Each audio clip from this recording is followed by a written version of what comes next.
Welcome to the Goods from the Woods. My name is Rivers Langley. I'm Sam Harder. And I'm Carter Glasscock. And today we are so pleased to be joined by the Crescent City's finest. It's our friend, Justin Otis. Welcome to the show, Justin. How are you doing, I'm bud? good. Crescent City's finest. I love that. You really used a nickname for New Orleans. Yeah. Normally, a lot of people outside New Orleans really just call us like NOLA or Nolans, Nolans. which I happen to know is irritating to people who live there. Right. What's irritating to us is New Orleans when people putting too much emphasis on the E and stuff. Yeah. Okay. Relax. The E is supposed to be loved, and like, no, the E's like the stepchild. You don't show love to it, and so you just be like New Orleans and stuff. I blame that on popular music because it's easier to rhyme E's with N's, you know. It is. So. Yeah, What's the song where it ends with New Orleans? A lot. Gary U.S. Bonds, come on, baby, take a trip with me down the Mississippi, down That's to New the one. Orleans. That's what I'm thinking. And that's the issue. A lot of people hear that song and they think, "Oh, this is how they all sound. It's This is how they no, say it." just Like, rhymes. no. Or as I know it from the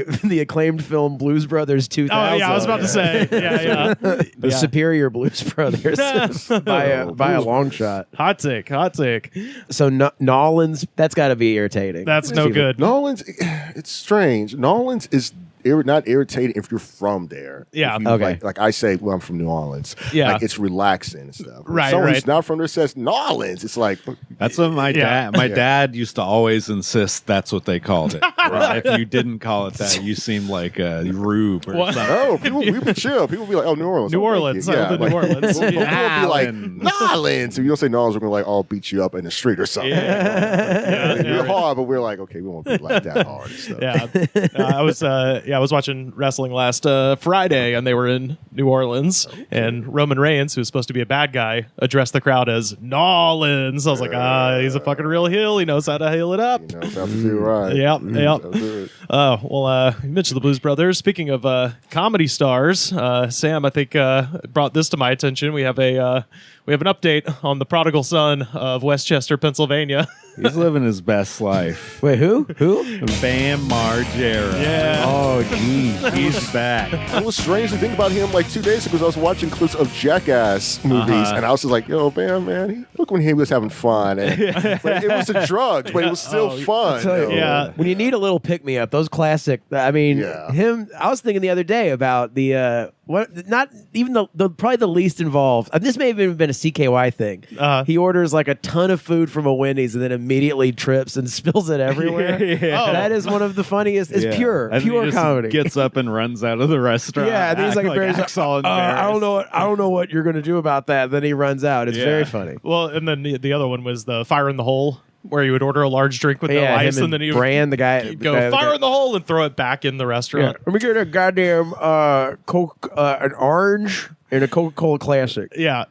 And then he'd scream fire in the hole, which is a joke that is hilarious when you're 14 and then you start working at a drive-thru and you're like, I would kill a motherfucker. And then you start working in a drive-thru until you're 38. Yeah. And then you become assistant manager. Really want to kill a motherfucker. Like the whole premise of the Bam Margera show is just watching this guy and his friends psychologically and physically torture his uncle and his parents.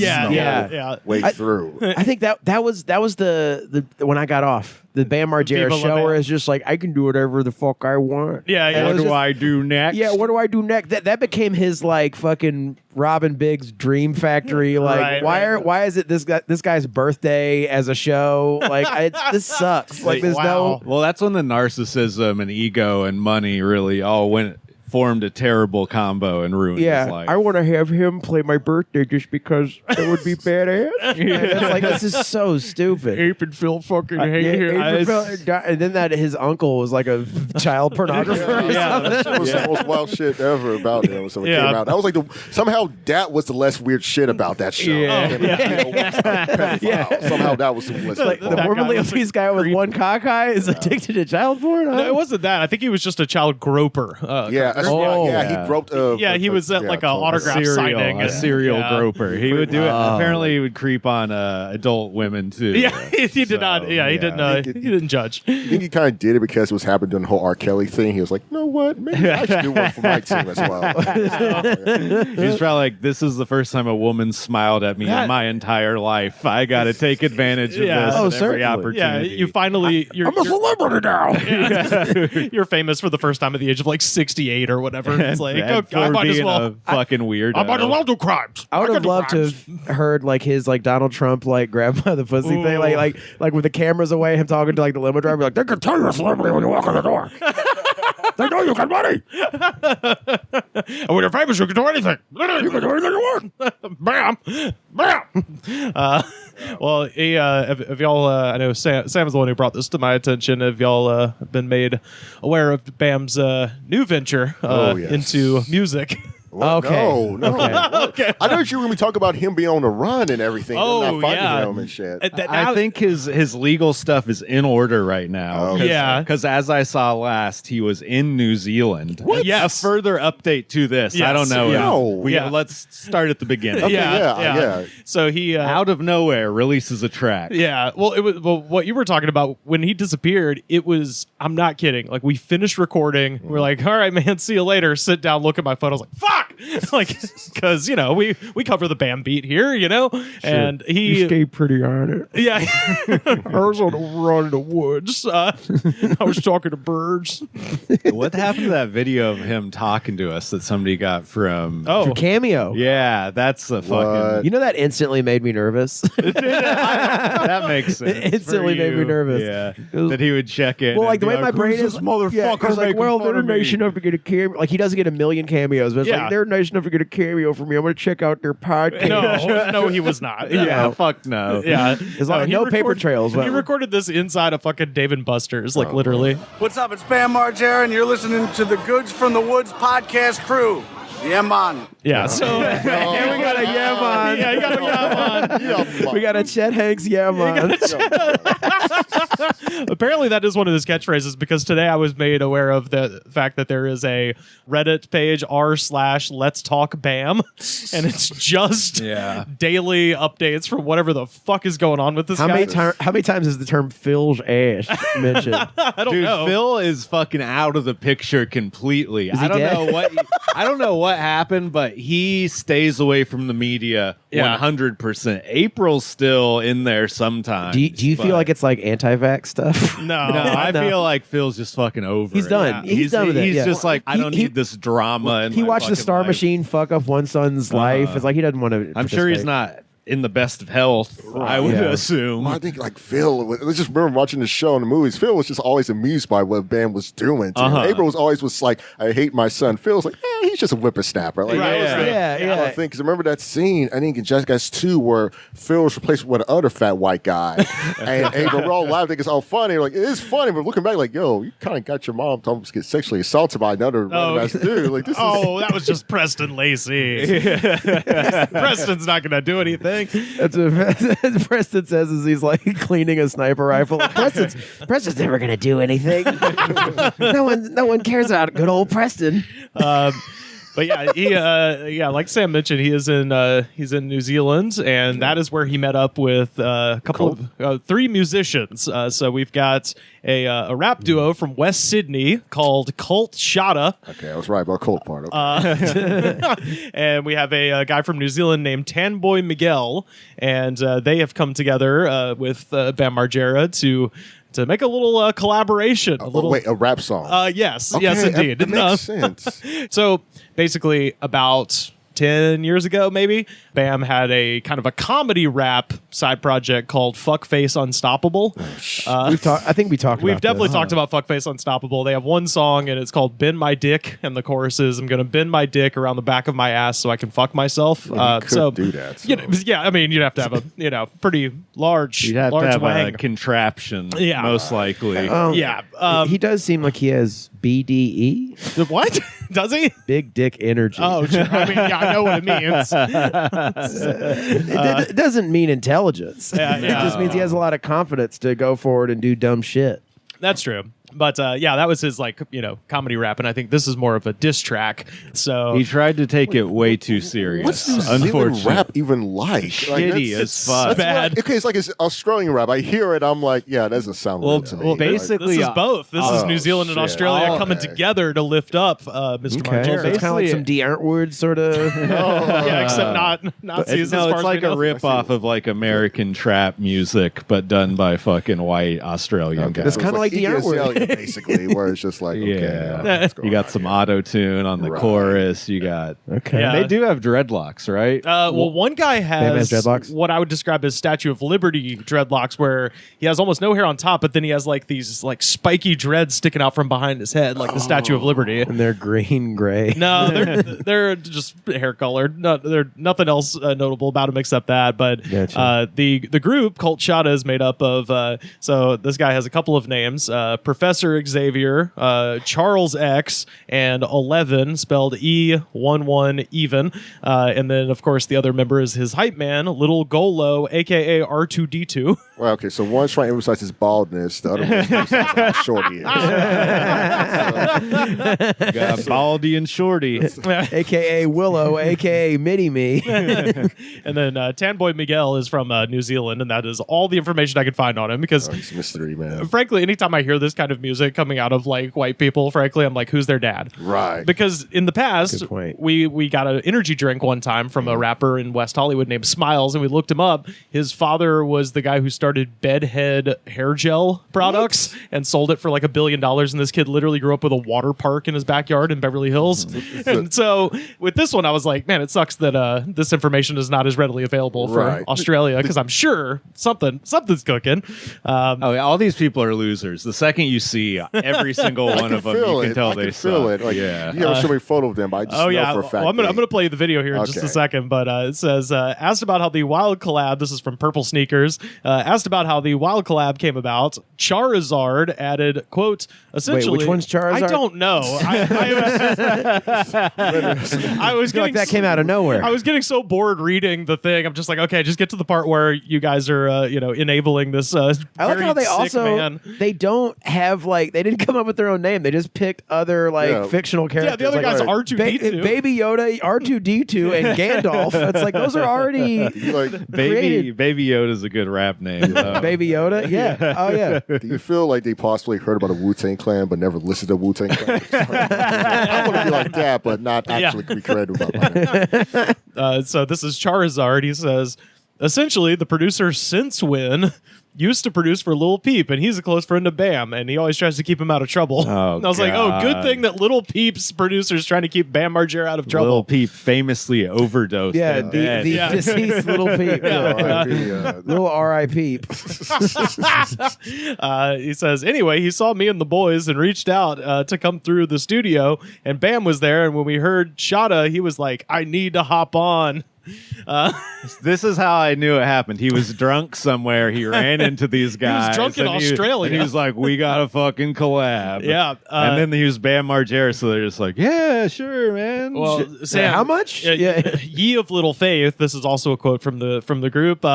Quote, the one thing I want to make clear is that when Bam's with us, we make art, music, and memories. We don't do drugs or alcohol, and always try to create a sober environment for Bam. Which, if you see the video, that will obviously bear itself out. Well, you know what? I take their word for it. They sound like honest guys. Bam's the 100%. Oh, dude, I'm fucking sober. What are you talking about? He's type of drug addict. These giant wraparound shades indoors at night.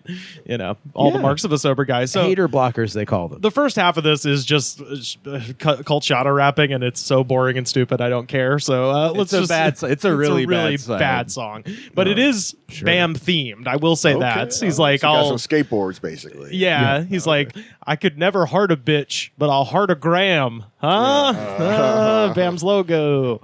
I feel like I'm him. I feel like I'm Bam. That's the chorus that you're missing. So anyway. But he is Bam. He is Bam. Well, no, that's the other guy. He's like, I feel like I'm Bam. And then, oh, surprise, Bam is here.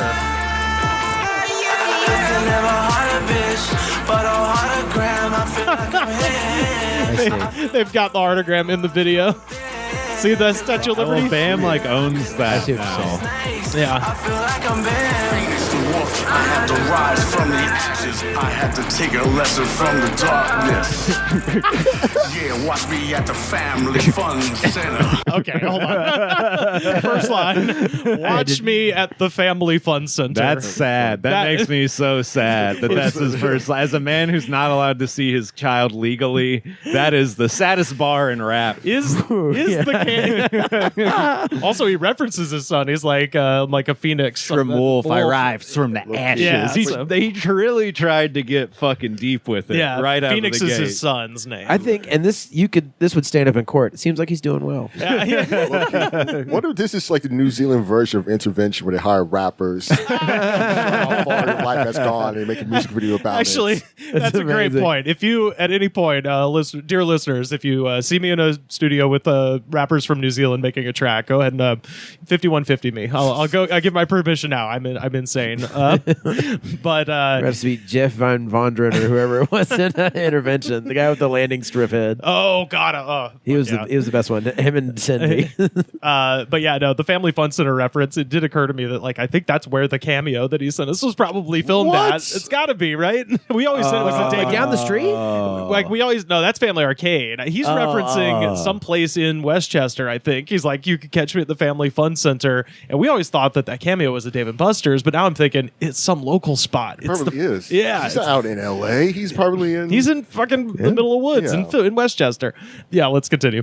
I'm on a slip and slide, and I'm naked as shit, and I'm sliding beside 10 motherfuckers with a dick 10 feet wide. Oh yeah, woo-dee-woo, oh no, yeah, look what I can do. So drop the mittens in the ring. Wait, you cut it off before the end. This is the diss track. Oh, I know. This is where he threatens to fight Johnny Knoxville in a very metaphorical way, where he doesn't outright say it at this point. Yeah. He says, come drop the mittens in the ring. Yeah. But I just wanted to focus on, you've run out of stuff when you're just going, woody, woody, woo. What do you say? Like, I have a dick 10 miles wide and I slide sideways down a like a slide. slip and slide. See, I like that part because he shows awareness that he's supposed to be funny. Yeah. It Right is. there, he has a moment of clarity where he's like, "Oh, I should try to be a serious rapper." That is admirable. It's like, you are a clown, so he's going to go back to clowning. But then instantly he goes back. Here we go. So drop the mittens in the ring, double dare Knoxville. He's gonna be there. So find out if he has the stuff. Can I just say, Knoxville is not going to be there? No, that's my favorite. Knoxville does not want to. You'd figure that one of them would get in there and help him with the rapping. They have literally all. Oh, you mean like of the Jackass? He's really bad at rapping. Yeah. For some reason, I thought you meant the Jackass crew. I was like, no, don't allow it. No, they're not allowed within like 40 feet of him or whatever. Steve-O, help! Quick! Did he go on Steve-O's podcast? Yeah, he did at one point. See, Steve-O's going to come up here in a moment in this song. I see. Yeah. To find out when I'm gonna fuck you up. Then stand back and laugh. Step in the ring, pussy. Okay, so that's all of his bars, but there is a amazing outro. I don't think we've all seen Johnny Knoxville get shot by a SWAT beanbag. I don't think he's afraid to fight alcoholic stubby Bam Margera. I think Johnny Knoxville just has better stuff to do with his time. Right. At this point. My girlfriend saw Johnny Knoxville walking around out on the one of the trails. Oh, he's fucking jacked. Oh, yeah. No, hardcore. If you get ran by a bull 10 times throughout life. That's not a guy to mess with. Yeah. No. Yeah. And to your point, you're right. Bam's whole show was it's my birthday every day. Whereas Jackass, it's like, no, here's this man being physically harmed a lot. Well, that's why they all like to pick on him because he's such a little bit he's a little whiny baby about it not being his birthday. Yeah, he'd show up in fucking eyeliner and a velvet fucking trench coat and be like, I'm a ringmaster, and then they would dump him I'm in like a ringmaster of a dark carnival. and then they would I don't know, they'd shoot ants up his pee hole or something, and he'd be like, yowie. It was fun to watch him squirm because he was the most hateable one. But yeah, like I said, he's run out. I mean, you could hear the tank, the last of the vapors burning out of what little gas there was in that rap tank, and now it's sad because it sounds like a horrible freestyle, but he wrote every single word of it. Yeah, but now he reached that point where this is a diss track, and he got too mad. And he decided to stop writing rhymes. He goes Tupac, hit him up style. Yes. It is. This is Bam Margera's first to hit him up. 5 years later, I hit pause and he revved a motorcycle in my house at fucking 6 a.m. till I ran out.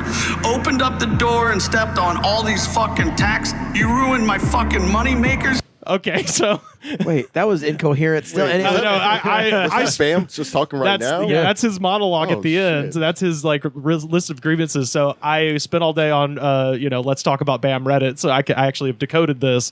So for years, Bam Margera, people ask him like, why aren't you skating that much anymore? And he's always like, I have bone spurs, which is a normal thing to get when you're doing high impact skateboarding since you're he's a also, child. what, like almost 50? Yeah, he's 40. He's 43 actually, which is shocking because Knoxville's 50. I was like, Jesus, he looks the worst out of all of them. Well, he's but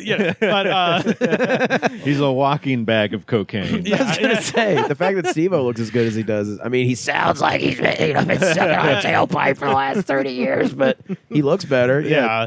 But yeah, no, he's had bone spurs, recently because he skated for a long time professionally.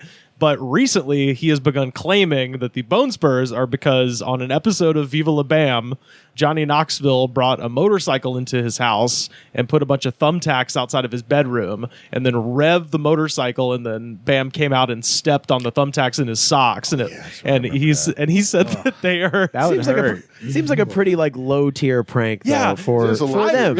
I've stepped on a tack before. It sucks, but it's not career threatening. He's had so many concussions too. It's not throwing a viper in a ball pit. Yeah, it's different. Right. So that's what he's talking about here. That's where he refers to his feet as his money maker, and I'm like, buddy, more people know you for Jackass than skateboarding. I'm sorry, you're just not going to be Tony Hawk at any point. It's like your money maker's your fucking face. You revved a motorcycle in my house at fucking 6 a.m. till I ran out. Opened up the door and stepped on all these fucking tacks. You ruined my fucking money makers and you ruined what I love. That little moment where the music just kind of drops where you ruined what I love. You ruined my fucking money makers and you ruined what I love. Professionals? I'm the only one who's pro. Just because Wee Man can do a nose slide on a fucking 1 foot curb does not mean he's a pro. This is still a song. I don't know what is. Maybe it's the aesthetic of the music video or the way his voice sounds. For some reason, his monologue reminds me of Heath Ledger's The Joker monologue about money. Like that's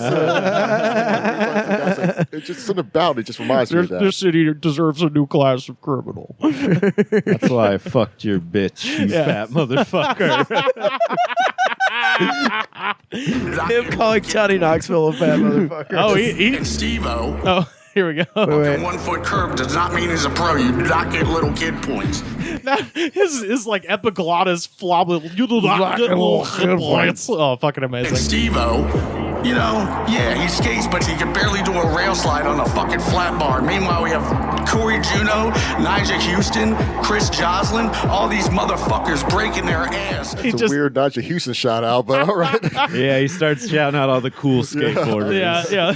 But I love this part. Yes, I talked to the Olympics and they all said this is fucked. That part. Hello, Olympics. Is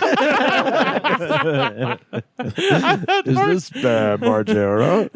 Yes, this It is. Yeah. Hello. Fucking Knoxville got me to just stamp on some tacks. This is the Olympic Committee. Can we help you? Yeah, if I stepped on 5 tacks, can I still? My money makers are sore. Also, it's not like his feet got gored. Like that would heal. That would like suck for a day or two. Right, probably. it quickly would heal. For him. They're not nails. They're fucking. He also used to say he couldn't skateboard because he was too fat. Yeah, he used to admit that was the case, but he has lost some weight since that point. Yeah. But yeah, I'm obsessed with Bam talking to the Olympics. I would pay anything to hear that conversation if it indeed happened. These motherfuckers breaking their ass. I talked to the Olympics and they all said this is fucked. But I love Steve-O big time. But man, fuck them all. Especially Tremaine. He's a greedy fat fucking pussy who made us sign a contract that everybody could get hurt except him. Fuck them all. Well, I'm glad that I'm glad with this new venture he has gotten off on the right foot. Yeah. He's sober. He's on to a new venture. He's put Jackass behind him. He's not mad about the past. You're right, Sam. This is a low stakes, hit them up. Oh, Jesus. Yeah. So that's the Bam Margera. And Steve-O, like the complete fucking douchebag entrepreneur piece of shit he's turned into, has responded. But it's just to try to sell his own skateboard. Yes. Literally. Yeah. He responded, he's like, Bam, that's so messed up. You say I can't skate when I got all these skate decks. Yeah. Steve-O isn't even a skater, though. Yeah, exactly. Bam's right about most of the stuff he said there. Oh, yeah. Well, I think most of these guys are also like, they are old. It's like, I don't know if people want a Jackass 5 necessarily to watch I mean, people do, but like, I will just take Dark Shark movie. I'll see that guy doing things. It's just like they can't do much more of these. That's what I mean. Yeah. So like they have to find some way to shore up some money because they blew a lot of it while they were like, bulletproof and jumping out of fucking windows and shit. So Right. it's interesting. Yeah. So do we think Bam's got a full record in him, or is this? Just a one-time thing? I don't know if you can He's access got a spoken word record. He has like one bar, and then like he can bitch like haphazardly about Jackass. I am absolutely dying for his Kenny Powers autobiography. That's just him with a tape recorder, just going, "The first time Jeff Tremaine pissed me off was 2001." I think. Can you get on Instagram on your computer or?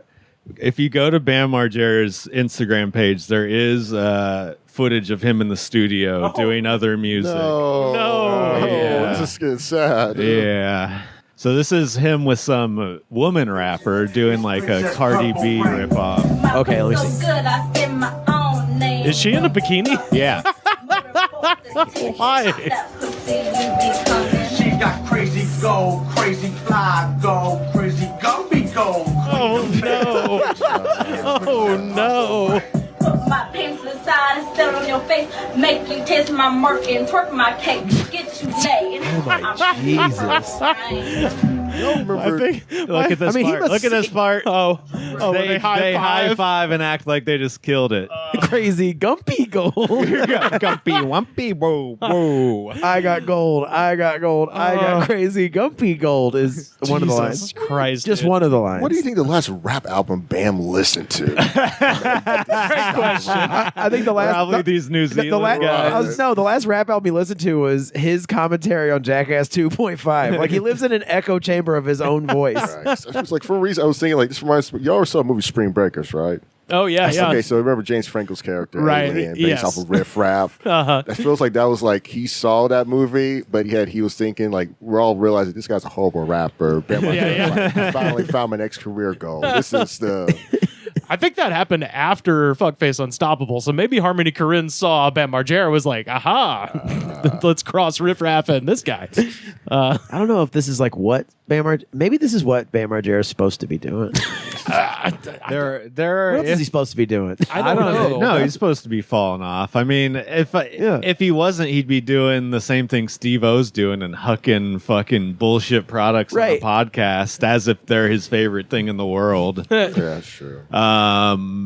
There's.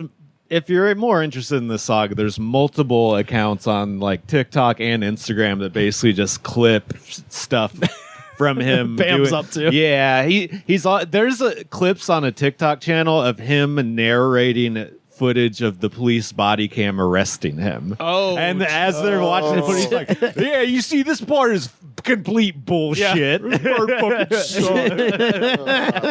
This guy fucking told me to keep my mouth shut. Yeah. So That's what Johnny Knoxville did, and he's riding it all the way to the bank. Yeah, hell yeah. You just don't say nothing. Just take the rap on the nuts and don't say nothing. It's kind of messed up. I thought he was doing good because remember when the whole protest was going on in 2020 and stuff, and everyone was saying Black Lives Matter. There was a video of Bam Margera saying Black Lives Matter. He did an ollie, and I was so happy. And so I was like, he said well. And I'm now seeing this like, okay, maybe everyone should be saying Black Lives Matter. That's just, Maybe we just don't need. yeah, maybe he We got it. it. The movement's got enough. We got enough people. yeah, It's just take a breath. Catch me at the family fun center, wishing my kid was there. With the Gumby gold. There's videos of him like ranting to the media that his ex-wife won't let him see his son, and he keeps being like, "I bought him $10,000 worth of Christmas gifts, and she won't even go pick them up." Like that's such an absentee father thing. You're like, I spend all this money, and you used to say I'm a bad father. What else you want me to do? Spend time with the kid? No. I can't do that. I've got a ramp. Well, gentlemen, let's spend some time with today's ungodly concoction. I found myself once again at the Dollar Tree, and I'm bringing back this is a flavor of that we haven't done yet, but an old favorite. It's Bane? This is Rippin'. Rippin'? Okay, because it's Bane at my Dollar Tree. I hate to say, but I have already had this one. Oh yeah, Christ. yeah. And it Okay. is delicious. It is fucking great. Is it What flavor a is fitting that? tribute to the troops? It's a tribute to the troops. It's, no, it says like lemon lime on it or something. It is a mandarin Well, lime. I understand if it was lemon lime because war can leave some pretty sour.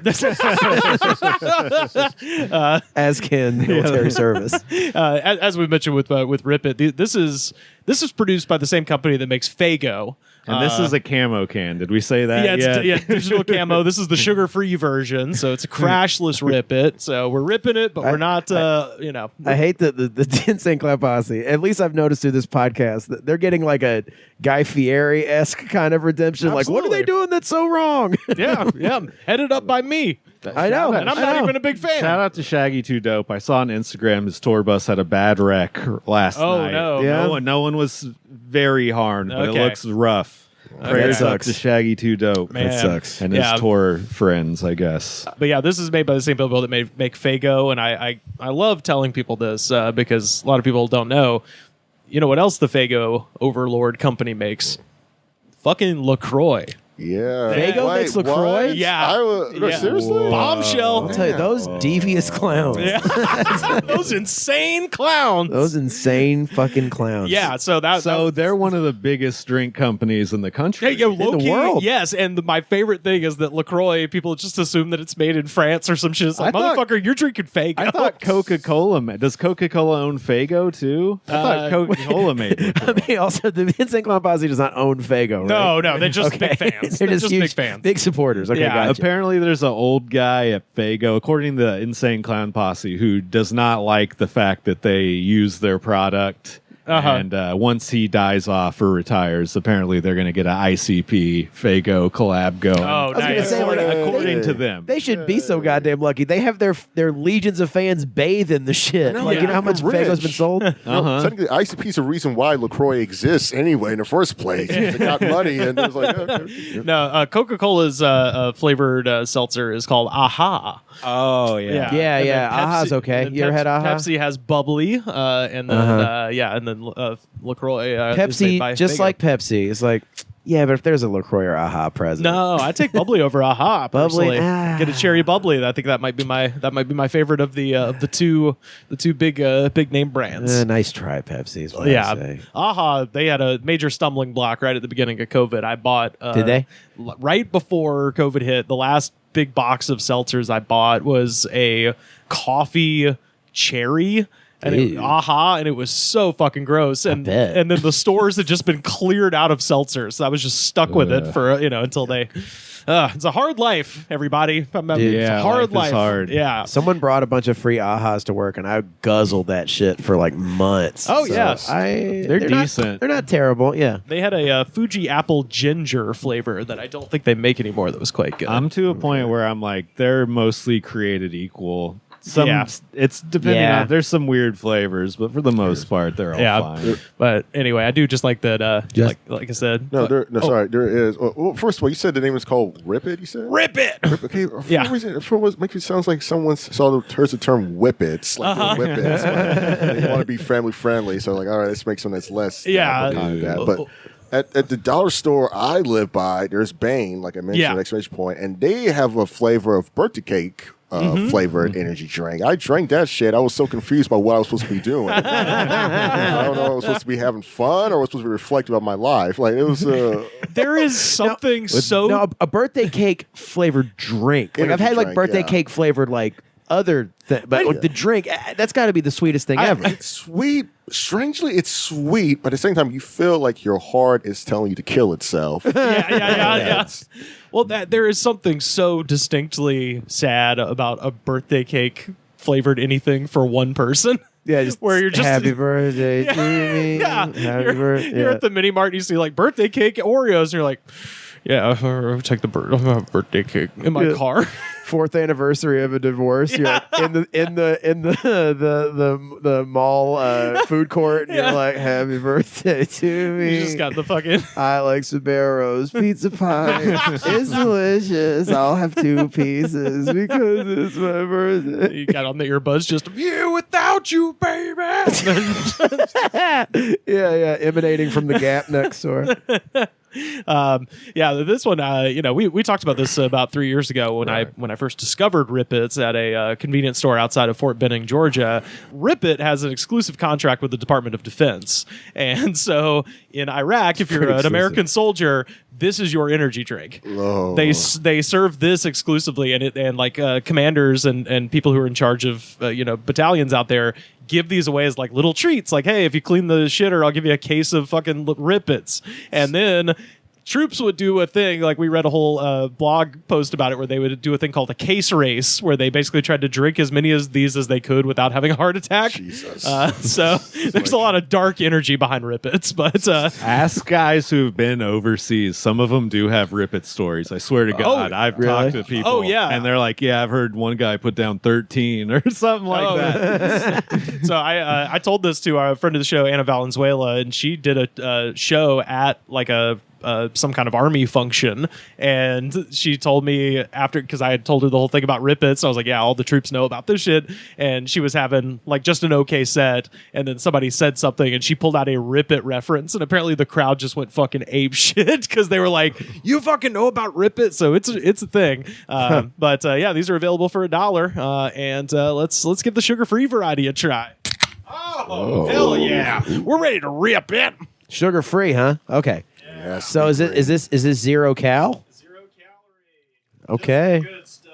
All right, I can dig it. I've been getting in more into like the Coke Zero. Oh, I love Coke Zero, dude. It's a find for me. It makes your body hurt if you drink too much of it. It's definitely got like the cancer agent. But like, have you ever had Sprite Zero? No, dude. I've thought about it, but I've never gotten it. Shit is pretty good. Yeah, it's better than Diet Sprite. I'll tell you that. Diet Sprite's got a weird. Cheers, taste. gentlemen. I drink the 7-Up Zero or whatever. It's an evil. Delicious. It's an evil color. It's not a clear color. It looks like slime. Yeah, it looks like the least healthy of these that we've had, but it is tasty. All the Rip It's taste so good. What's funny is it just tastes like soda, like cheap soda. It just tastes like soda. Yeah, it reminds me of Vaults, basically. Vaults, or I was going to say it's got kind of.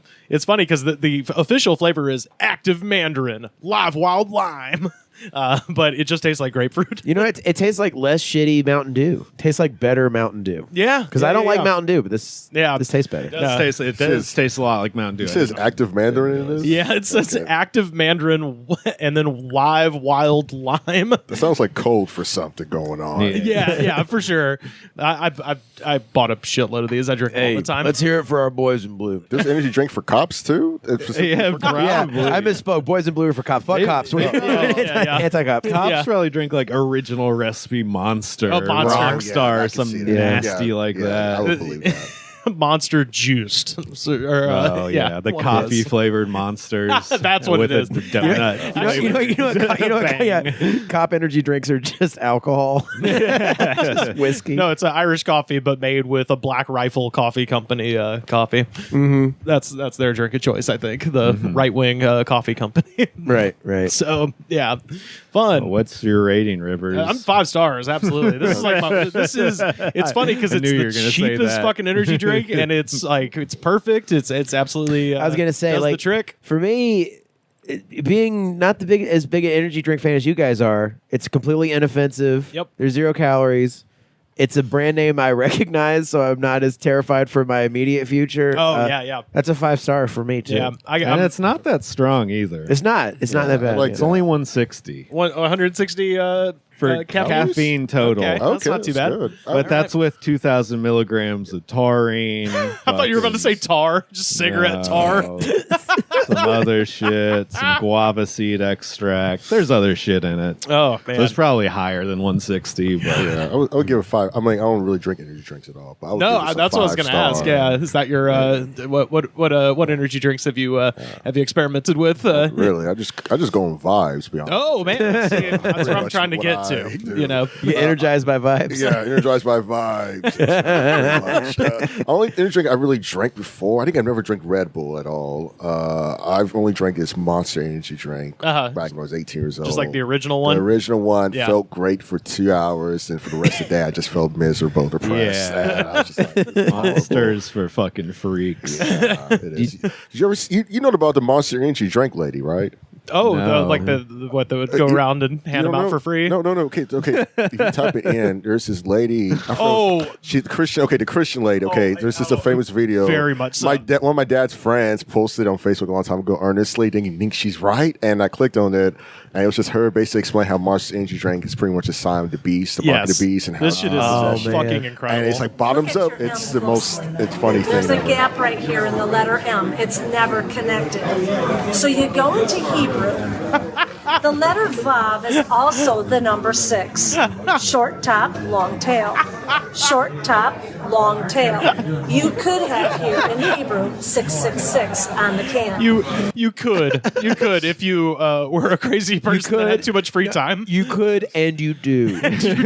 But my interest is the word monster. What do you see in the O? There's a cross. Okay. What has Christ got to do with an energy drink, let alone the name Monster? So I thought, well, maybe this is a Christian company then. BFC at the bottom of the can. Do you know what that stands for? That's the F word. Big can. Big fucking can. Oh, so there. You think Jesus would say that? Yeah, you Jesus. think Jesus would be like, this is a big fucking can? This is I don't not think a he would. It's not a Christian company. You know. Yeah, I fucking love that video. Wow. It's just funny to me seeing that video. Like that was the reason why people were like, because my dad's friend was earnestly saying, "Is this real?" I'm like, "No, it's not." I don't know. Are you into religious conspiracy theories? Because anything can be real in Right. that realm. Oh yeah, Knights in Satan's service, dude. Oh yes, I was yeah. taught that in a Christian school and stuff. Oh, that kisses. Yeah, it was just like low key. I felt it was them just saying, AKA they're Jews, and Yeah, I was like, I yeah, mean, pretty yeah. much. It was like The Jewish theater kids. Yeah. Two very threatening things to the Christian way of life. Monster energy drinks. Oh, yeah. Dude, yeah, that.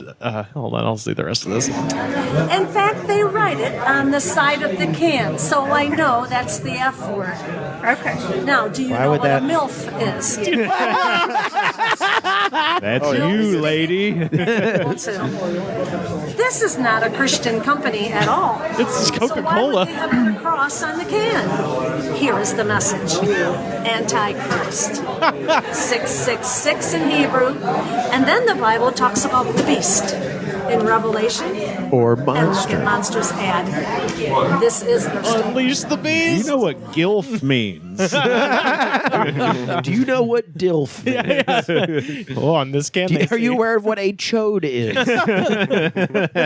A short, stubby wiener. Yeah. Well, on this can, they called me a BBW. There's a good video. Of Are you aware what DSLs are? Apparently, I have them. So my son's friends say. Oh God. There's a good video of a Christian lady trying to convince college that drinking and sex are bad in a public square and in Louisiana, I think. And the kids are just cheer every time she says something Oh, bad man. is going to happen if you drink or that- have sex. They cheer. Oh, yeah. It's so funny. I know who that is. Some guy used to do that at Alabama. Is that brother Jed Smock? I think so. Yeah, it was some guy. He would get in the middle of the quad, and then he would be like, "Whores of Babylon," and then everyone would just start gathering around and feed it. Yeah. And they would just be like, "What do you think about blowjobs?" Like, spinning around. Yeah, so I've read that guy's book. His name was... Of course, you've read his book. Yeah, his name is... You read the Pillow Guy's book. Why would you read that guy's book? His name is Brother Jed Smock, and his book is called "Who Will Rise Up? A Call to Confrontational Evangelism," which is what that is called. And I found it. So a friend of mine, her mother's very religious, and had a prayer room, and of course which was just the extra room in the basement, or a closet, basically. Right. Yeah. And so freshman year of college, her folks were out of town, so everybody was drinking at their house, and people were in the prayer room smoking up, as they say. And she had all of the religious books on the wall, and I just picked that one out, and we were just fucking dying reading it. So I ended up reading the whole thing. Dude with the suspenders, right? You might be thinking of Brother Micah. That's what I'm thinking of. Yeah, Micah would slap the Bible and run in place. And he had like a scally cap. Yeah, the scally cap. But that's what I was obsessed with these guys for a long time because I worked at the radio, and we could always get amazing radio hits from them. So I'd walk up with a Zoom and be like, "What do you think about rock and roll?" And I got him going, "Rock and roll is of the devil. It's wicked, depraved, and diabolical." So Brother Micah... And then we just dropped the station ID, WEGL. Like, it was the dopest shit. Brother Micah would he come to Auburn? Yeah. Oh, hell yeah. So he would come to Auburn and Alabama? Yeah. He'd go everywhere. Dude. Yeah, I know. Absolute turncoat. Oh, he'd go to Florida. He'd go everywhere. Shit. But yeah, that was his thing. Micah's thing was he would slap the Bible and run in place and start quoting the scripture. Yes. Brother Jed is like the OG confrontational evangelist. And he's the guy that started the whole thing, where he would just walk up into the campus and be like, "Whore of Babylon," and then get people to yell at him. It was a lot of fun. It was like one of those moments when he was out in the quad, and I was like using my dining dollars. Yeah. Watching that guy call people whores and stuff. I was just like, wow, I really am away from home. Wow, this is really the Coliseum of ideas. I think I'll start smoking. And I did. This will tell you exactly what year this happened. Somebody rickrolled Brother Micah. Oh, Jesus. Yeah, came up with the big boom box and fucking rickrolled. How old is Brother Micah now? Fuck. Like, There's no way he's still on the road. I just imagine that because now we're old. It's like, fuck, he's like 70 something or dead. Oh, he's got to be dead, right? He's got a movie. I bet did he make it himself? To the pitches. Brother Micah the movie, open air preacher documentary by Jesse Morrell. Okay, and it's 2.5 hours long. Yeah, all right. Well, God. we'll have a report Did he next edit it too? Yeah. yeah. We'll have a report next week. Jesus. Homework. Satan is real, working in spirit. You can see him and hear him in this world every day.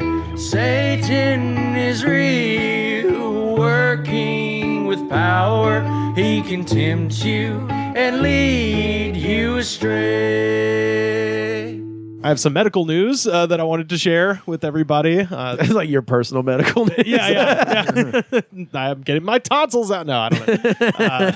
No, this is from Britain's one of their best rags, the Daily Mail. So I'm just gonna read this. Everything in there is factual. Oh yeah. Sure.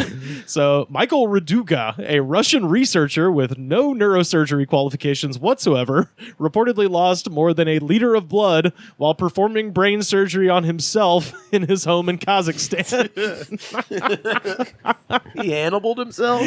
He Hannibaled himself. Oh, boy. And he posted a bunch of fucked up pictures on Twitter. So it seems sort of legit. He lived? Yeah. So is he brain dead now or no? No, it's so weird. So he did this in order to implant an electrode that he believes one day has the potential to control lucid dreams. What? So he just read like Google like how to control lucid dreams. This would save him so much trouble. He basically cut open his own skull to Inception himself, I guess. Yeah. Is the idea. So now he just has like big scars around his head. Nothing. He didn't pierce the skull.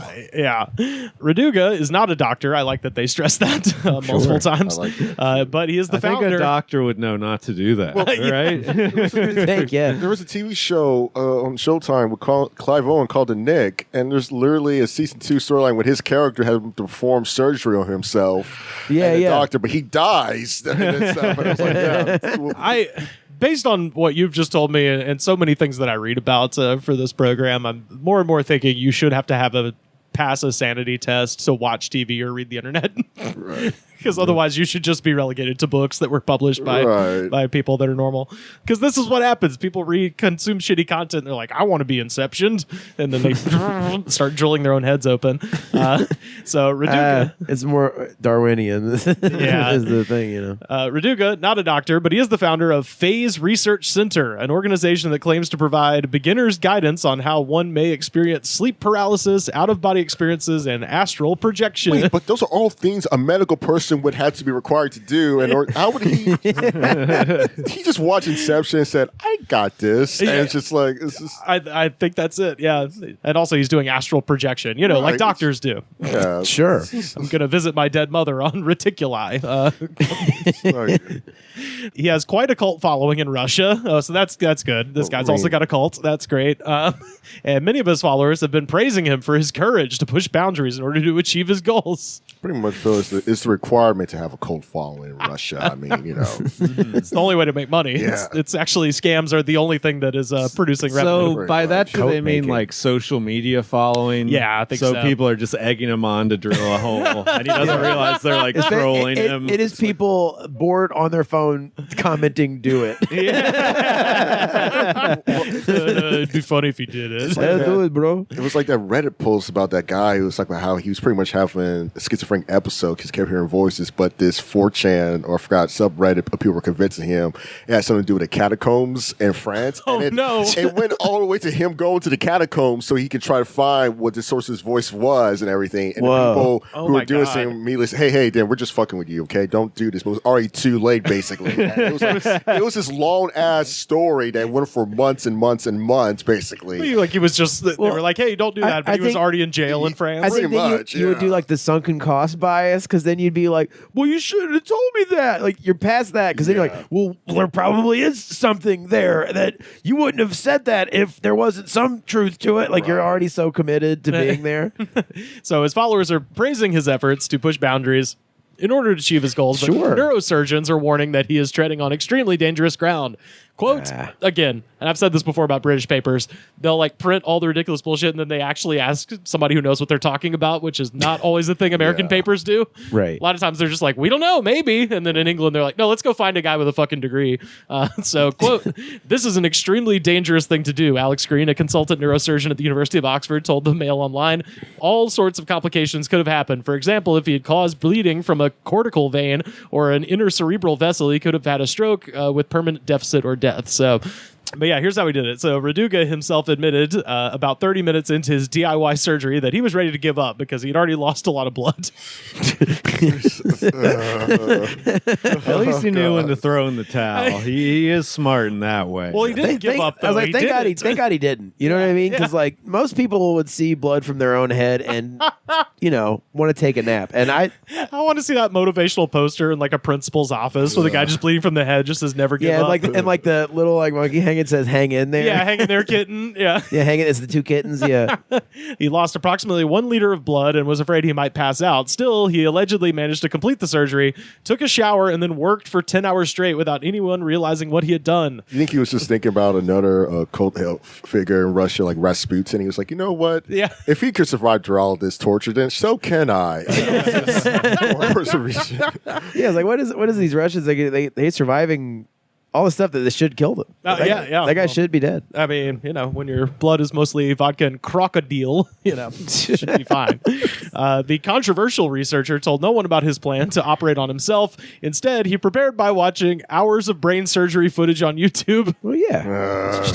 That's what you do. I like it. Which, as inclined as I am to make fun of that, I do have some friends who are planning on having a baby at home and plan for it by watching a bunch of YouTube, and then until a friend of mine who's actually works in medicine was like, don't do that. You're a fucking idiot. Yeah, I was like, did the YouTube video say go to a hospital? No, it was Ricky Lake being like, oh, it's so much better because a hospital is a place of death. Yeah, so Jesus. Anyway. It's the same energy of that. I forgot what his name, but he's a famous South African president who said the reason why he doesn't have HIV/AIDS is because he took a really good shower. Like that was what his name was, but it was like something about some controversy happened and stuff, and people were like, oh, are you worried about you might have contacted AIDS? He's like, "Oh, don't worry, I took a really good shower. I used good soap." And that was See, most people aren't using good soap. Yeah. Look, most people don't have a zest morning like I do. Okay. Yeah.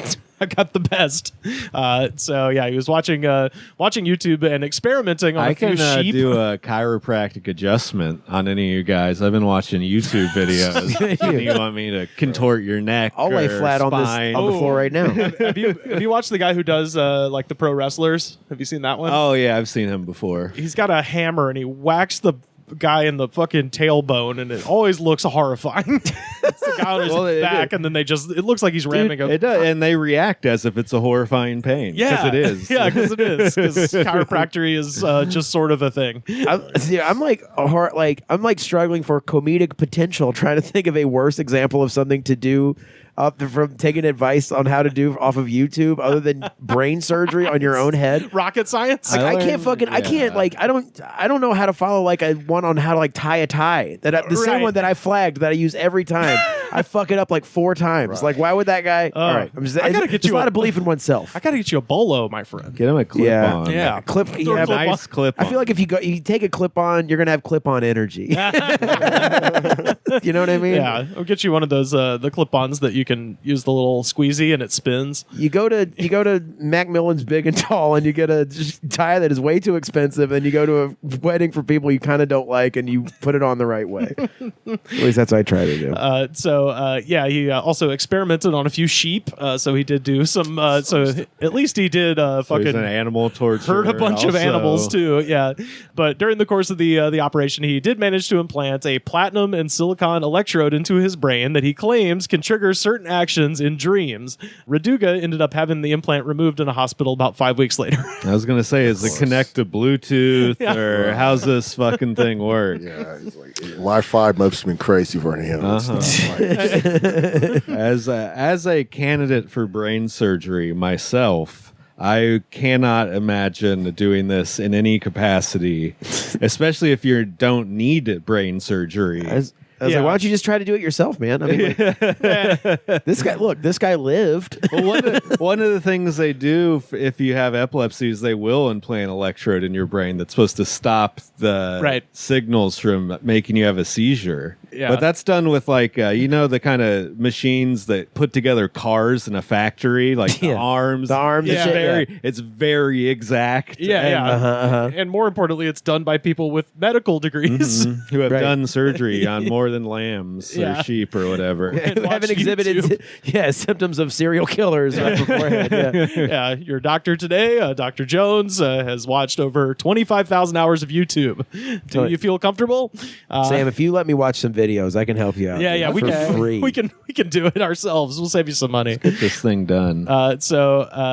According to the Phase Research Center Telegram channel, he is already looking for people willing to get brain implants for more effective lucid dreaming. So he's trying to get this. Why does he want this so bad? I don't know. Who cares? Like, he must have had one dream where he was like, I was having sex with literally is a list of ways you can, remind yourself of a lucid dream, and it's literally by looking yourself in the mirror to see if you see your reflection. If you can't see your reflection, at least you know you're in a dream, and you immediately can recognize. It's like, oh, okay, and then that's how because lucid dream. That's interesting. That's how you do it. So you find a mirror in your dream, and if you don't see your reflection, you're like, I'm dreaming. You're dreaming, and you immediately recognize, and you're like, okay, perfect, and you can start doing. I've done it before. It's like a fun experience and everything. I think one time I did try to I think before I went to sleep, I was like, I'm going to try to tell myself I'm dreaming in the middle of the dream. Yeah. And I did that, and it was so unremarkable. I couldn't I thought I was gonna have the ability all right, great, and now I'm flying. No, I'm still at my grandfather's house from 20 years ago. And you don't have a car or anything. I don't have a car, but I'm with a guy I work with.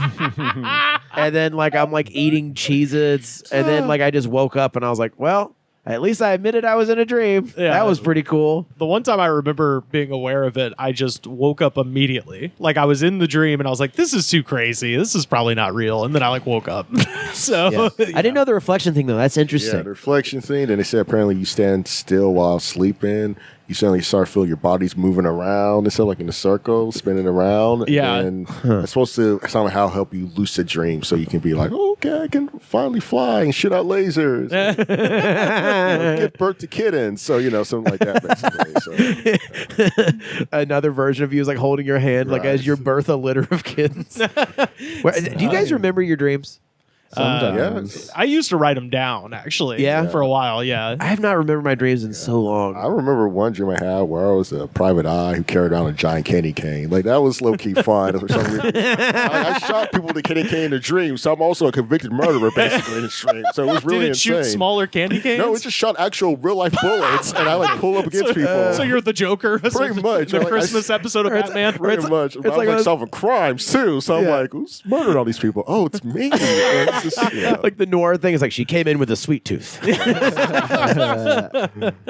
So, while Raduga is yet to report any side effects of the procedure, the neurosurgery expert suggests that he could be at risk for epilepsy in the long term if any scarring is caused to the cortex of his brain. He says, quote, "I'm glad I survived, but I was ready to die." That's the most Russian shit ever. For many people, it will be some form of entertainment. So now he's talking about us. Now imagine a paralyzed person who cannot experience anything in this life. And now we find a way to help him get into a lucid dream where everything is possible. Have sex, eat something, do something interesting. Yeah, but again, the person who's paraplegic will have a lucid dream regardless and still... do those shit. And also, just by implication, they're like, he's finally going to do something interesting. I'm like, I think they could still do interesting shit. Yeah. Limited mobility does not preclude you from having interesting experiences. Do you think if people could control their lucid dreams that everyone would go to sleep with like most people go to sleep with condoms on? Like there'd be so many sex dreams. Like everyone would just be trying to have sex the entire time. What if we all lucid dream together? Like everyone, like 7.6 million people around the world, lucid dream together. And we found this guy when we beat the shit out of him. Stop from doing this ever again. We astral project ourselves to Kazakhstan to ruin this guy's fucking life. It's just exercises, dumbass. You don't have to perform a lobotomy on yourself.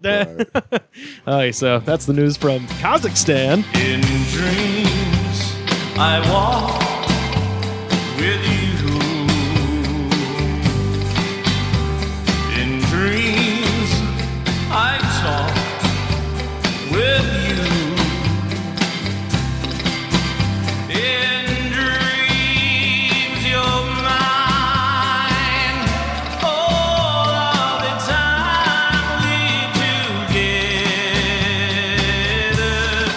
In dreams,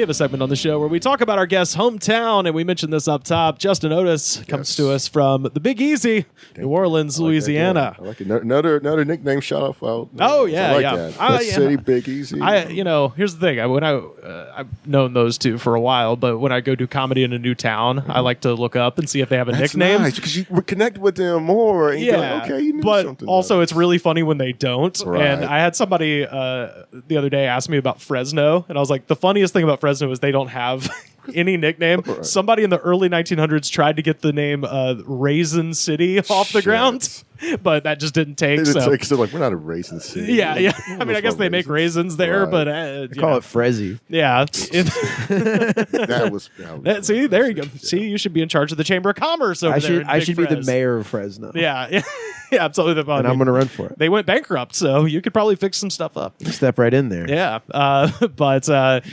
New Orleans, a town I've been to many times. I'm very fond of. I guess I'll go straight into these questions because I want to know what a native New Orleanian's experience is. So first up, and this is our new question we've added to the rotation, Carter. What was the incident? The incident. So many incidents in New Orleans. It's okay. One incident for me is I think a pastor mistaked me for being a John, which is a male prostitute, and proceeded to follow me to a record store. Like that was low key. Yeah, that was like a notable pastor. But I think he was one of those undercover pastors. Like, you know what I mean? Like I felt for some strange reason he was like one of those like very straight presented man who was like gay people are disgust and abomination, everything. Yeah. But but I'm not gay or anything. But I was like in the gay side of town because there's a dope record store I like going to there and stuff. And so I walked to the record store. I came out and stuff, got a record and stuff. And I just walked past this guy, and he was like wearing that weird thing where you don't want to be seen in public by potential people. So he had like the whole shades and hat on, like an Indiana Jones hat on or some like shit. just a regular baseball cap. on and even better. And then I simply just nodded to him like, "Oh, hey, what's up, sir?" And then all of a sudden he turns around, starts following me and stuff. Yeah. I can sense he's following me because I'm like, let me just see if I cross the street. Like, oh, he crossed the street too. Let me just see if I stop. Oh, he's stopping too. And I like turn and I walk into out and I still see him. And I'm like, okay, what's the best bed I could go to? So I go inside a church and stuff. And I like wait. I'm in there for a whole full service basically and stuff. I'm like tied and offering everything just to make sure this guy doesn't want to try to get dick from me or something. Once it's done, I go out. He's gone and everything. And I'm just thinking like, what was it that set him off? Thinking it was because I simply said, "Hey, what up, man?" And then is that like code or something for, "Hey, dude, I have services to be rendered." I have services, my man, for 20. But that was like a weird incident that happened. How did you find out he was a pastor? Or did you know him? I'm just assuming he was a pastor. Okay. Okay. See, he was an elderly black man and stuff. And in New Orleans, you can have many jobs as an elderly black man and stuff, but particularly he would be a pastor. Okay. And so for some reason, he had a pastor energy that low-key makes sense, Okay. He's quiet off stage. On stage, he's like, "Hey, what's up? Who's going to hell today?" Like that was his, Pentecostal energy. Pretty much. That's what he had felt to me and stuff. And he also wore that thing that a lot of Southern guys, typically do. Old Southern men used to do, which is like the whole collared shirts and the shorts. Oh yeah, with the sandals on a hot day. That's somehow not seen as really gay, but that's the frat wear. Pretty much. Yeah. So he had all of that, and he just started following me around and stuff, and I was like, oh yeah. You're not wearing like a cut off tank top and Daisy Dukes or anything. That was a weird thing. Maybe I was wearing shorts and stuff, and I had been told by my girlfriend that I have very sexy legs. So I'm wondering, did he see my legs? And all of a sudden, he was like, "Ooh, let me get some of this little boy energy." See that? And I was like, "Okay, let's get out of here." Well, and also, it's New Orleans, and anybody who's been there, if you're not wearing shorts, you're a fucking maniac. Oh yeah, it's the hottest place. I went to a mic yesterday or 2 days ago. And the host was like making fun of Joe K. And he's like, "What are you doing? Shorts? Shorts? You can't wear shorts for a comedy show. Wear shorts." I'm like, it's a fucking 100 degrees outside. Are you insane? Like, yes, you can wear shorts. Yeah, for sure. Yeah. Open mic, definitely. Yeah. I mean, well, look.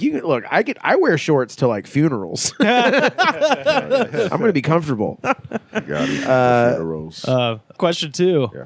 Local legend. This is the whole city. For people listening that have never been to New Orleans, like street vendors, street performers, fucking whatever that term means to you. If we're talking a celebrity, local politician, who's someone who, if you said, "Hey, do you know this guy?" to anyone in town, they'd be like, "Oh yeah." Yeah. Well, there's like currently in the fold of performers in New Orleans. There's the Vader guy who dances, but everyone hates him in New Orleans. Like, you understand? Like, just the hate for him is very strong. Wait, his name is Vader? Vader. He dresses as Darth Vader. Oh, and he like dances? TikTok dances. Oh, but no. the thing about him, like, everyone hates him. Like, there's a subreddit on New Orleans, on the subreddit New Orleans. There's like a whole subreddit dedicated to just people hating him every day. Like, if you like Google, if you go on Reddit and you go on the subreddit New Orleans and you type in Vader, there's like literally each post is about how much people hate him and talk about him. What did he do? He just, apparently he's annoying. Like, apparently he does this thing where he somehow harasses other street performers, tries to take their spot, calls the cops on them. What? Hating. Everything. And then the worst part is like Barstools, sports have Barstools New Orleans. And then they posted a video of him dancing and stuff, and a lot of comments were like, "Yeah, bruh, don't bring that energy to us." Like, everyone hates this man. Like, it's very funny to me and stuff. Well, that's like, probably why Dave Portnoy empathizes with him. Yeah. So, yes. As a guy everyone hates. It's perfect. Yes.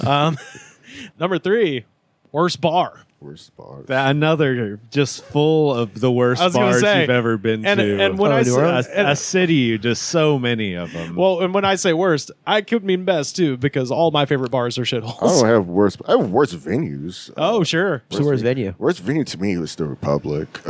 It's a music venue. I say worse. I mean in terms of security and stuff. Like security or like a bunch of bros and stuff. Right. I remember one time I saw them. I was at the Earl Sweatshirt show there. I remember all the time. It was just really weird seeing a bunch of security guys just beat up kids on Molly. That was the weirdest shit possible. See, I'm like, I think this boy just needs water. I don't think you need to punch him in the face right now. Right. Like, it was just so. What was really weird too about that venue was just like. It was just so like crowded, so dark and miserable. Also, you didn't know when the show ended or not and stuff. Because I just saw people, guys still rapping. Went outside, people were just talking and chilling. But I was like, "Oh, are we done? Is this show over?" Like I see people are still saying it, but no one's really. There's no encore. It's just sort of a slow fade. Right. Yeah. Right.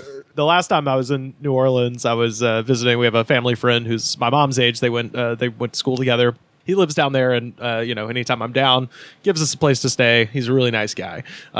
But we were down there in 2021 for Yardi Gras because they canceled Mardi Gras because of COVID. So they had everybody on St. Charles Avenue decorated their homes like they would a float. And I was like, this is perfect because I've never had a desire to go to Mardi Gras just because it's too fucking nuts. And all if you titties, too many. Well, no, but also if you handle it, my eyes would pop out of the socket and tie each other into a knot. And no, but also if you go on any other holiday, it's just sort of like a lower key Mardi Gras. Like I was there on Easter and it was just as fucking nuts. Oh, yeah, Easter we go crazy on Easter. Yeah. But I saw this. I was like, this is perfect chance to go. Right. So we go down and I was with my mom. We're staying at this house. The whole point of this trip is to go look at these houses. And the guy we were staying with, he basically just drove us 50 miles per hour through the French Quarter, going fast as shit. It's COVID, so nobody's out. Right. And we just drove past, and he told us why he doesn't drink at every bar we passed. And it was one of my favorite tours I've ever received. Just, an older Southern gentleman just going like, oh, well, Louisiana there's a bitch. Okay, I don't drink there anymore. Just fucking flying past. It's awesome. The townie tour is... Grievance tour of New Orleans. Yeah, it's fun. It's fun. It's just like low-key just hearing them talking shit about each other. It's so it's like, funny. Yeah, don't go there anymore. I got into an argument with the owner and involved something about how Stalin sucks and stuff. Apparently he was a Stalinist. I didn't know. Pretty ironic given the fact you own a bar, but okay. Low Red is a tanky. I don't talk to her. Number 4, and this is a list a mile fucking long because this is best local food. Oh, dude, there's so many. Okay, so po' boys are good. So listen. The best way people tell you, honestly, the way people tell you the best po' boy to get is pretty much where they live by, what area they're in. People tell you like, oh, I go eat at the po' boys in this spot, and it's just their neighborhood. Right. That's like your favorite local taco truck. Right, yeah. For me, I would just basically say like, oh yeah, it's places where I live, I grew up in, like this place called Castanet is pretty good. Ooh, I haven't even heard of that one. Castanet's so good. It's so good because it's right next to like your house, my house, pretty much. But also, it's like right next to a hill next to Lake Pontchartrain, where you could go eat po' boy and look at the lake and stuff. Very beautiful side and stuff. Good food. Shout out to people who work there. And then there's New Orleans Hamburger Seafood. Good burgers. Ooh, yeah. Good everything and stuff. And it's so good. And also, there's a place called Praline Connection, which I don't live by. I will give them that. They don't live near me at all. Okay. I had to drive like 20 minutes away to get to them. But it's good chicken. And and they got pralines too? Yeah, they got pralines. Yeah, they're known for the rum cookies. But, I remember one time I was little, I went with my aunt to it, and she's a Mormon, and she ate the praline cookies. She was happy. Then she saw it had rum in it. She started crying. It was like, Joseph Smith disappointing you. Like, it was the funniest thing ever for her. For me, but it was misery for her, though. It's always a trace element of rum, right? Like, how much rum is in it? I mean, a lot of rum. That's the thing too, because it was like it's like one of those things where it's like seeing with beer battered onion rings. It's like it's deep fried. It's all the alcohol burns off. And it was like thinking rum. If you know anything about rum cookies or pralines, it's like if you put alcohol in it, it will be so out of it. Like you won't even taste it. You wouldn't taste it at all. You wouldn't be like, oh, I'm drunk now. It'll be like, okay, this is good. Pretty delicious. But, it's only if you get like a rum cake, one of those where they'll bake them and some of the alcohol will remain in the cake. And then or if you get a rum watermelon. Oh boy. Which is like, Going back to the po' boy thing. This is why I really don't like all the po' boy restaurants out here and stuff. Oh, Really? yeah, sure. They because the thing about them, because if we don't know anything about po' boys traditionally are called poor boys. Yeah. Right. And they were made because back in the 1920s, if I remember correctly, all the guys who were operating the Charlies were on strike because for better pay and everything. Yeah. And so I forgot who made it, but someone made them a are in solidarity with you, and we want to make this. When they made the sandwich, Sandwiches were for the cause. and they were called poor boys because they couldn't afford it, so they made it for them for free and stuff. Yeah. And I hate it so much now when you go to places out here and stuff. $28.99. $28 for a boy. poor boy. And I'm like, motherfucker, Yeah, don't yeah. call that a poor boy. And Yeah, stuff. yeah. Like, Rich boy. Yeah. it's annoying. Like I remember I saw one place. This one place. I'm not going to name them because I'm a very influential person. Sure. They're po' boys. The whole menu is like $28 for a po' boy, $35 for a gumbo. And I'm like, you're desecrating my culture right Yeah, I now. know. Like, Yeah. how could you do this? Like, this Shrimp, is lettuce, fucked up. tomato, hot sauce. mayo. Right. And Yeah. that's It's like Disneyland version of right. New Orleans food. Yeah, Yeah. that's what the issue is too, because they be like doing variation to po' boy. I'm like, po' boy doesn't need. Don't like, fuck with it. Don't It's fuck with it. perfect. Because when someone says like, when I see people make, let's say you make a po' boy, and they show like, okay, and they said, let's put some ramadula sauce on there. Like, what the fuck what? is ramadula Yeah, sauce? yeah. Like, I never heard of this before. Like, ramadula, what?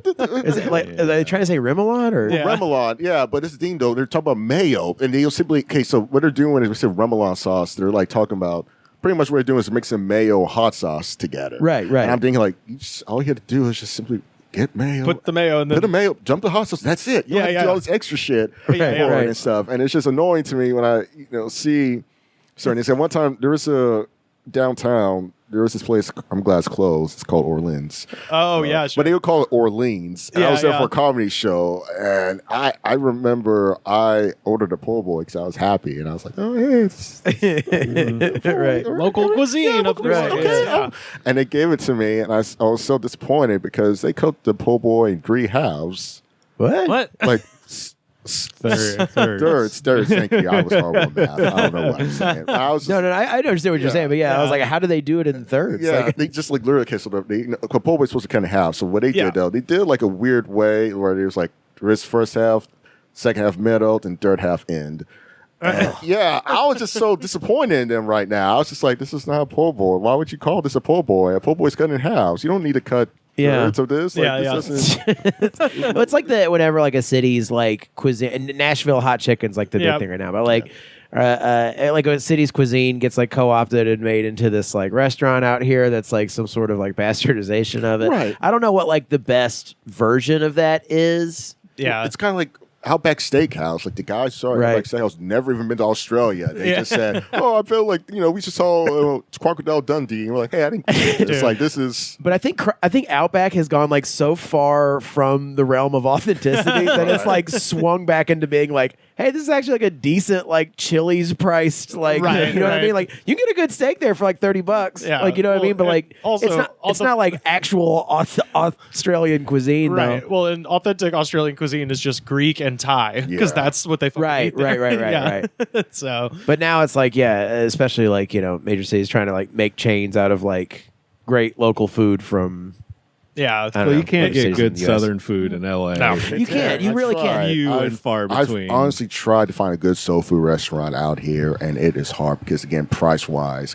Yeah. I was back Yeah. home, like back in May and stuff, and I was so caught because I forgot how good prices are down there. Oh, Oh, it's yeah. insane. It's insane. I went to my favorite chicken spot called Manchu's Chicken and stuff, and it's so good about it and delicious and everything. It's like a good shop. You just go in, you order it, and I went in, ordered a 10-piece with a half salad, half fried rice, and a drink, and all that came up to was $11. And I was so caught off guard. I'm like, Skippy too. oh, I was like, wait, what? I was like, oh, right. Oh, They yeah. actually, it's affordable with this. I was so happy, and it tasted so good. I remember how good it was, and I was able to bring the rest home. I wasn't like, $15 for this bullshit. I was like, oh, Yeah. right, I didn't ask $11. for this much. Yeah. have you gone to Hank's in the Marigny? That Yes. supermarket. Yes. I love Hank's. I love Hank's, and my favorite thing about it is the lady who works the night shift because Hank's is open 24/7. It's a small mini mart thing, and there's a lady who sits in the back. I believe she's Filipino. She's Yeah. about 5 nothing. Yeah. And she just sits on a stool and just stares angrily into the night. Oh, yeah. No. And just every drunk asshole